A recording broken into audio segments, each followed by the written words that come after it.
Prosecutors is recognized to present the prosecution's second witness. You may proceed, sir. Mayong hapon sa atong tanan, the second witness for the prosecution is no other than Attorney Jeremy C. Lotoc, Your Honor, please. We call to the witness stand Attorney Lotoc. Kindly situate Attorney Lotoc to the witness stand.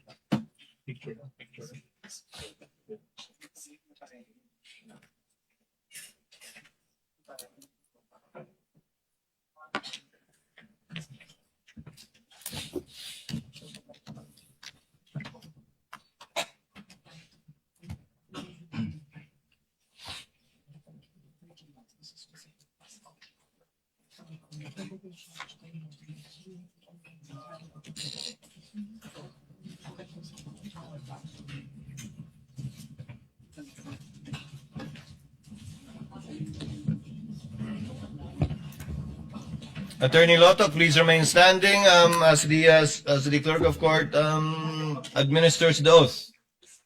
Yes, Your So Honor. far as the prosecution's second witness is concerned. Clerk of court is recognized. Please raise your right hand.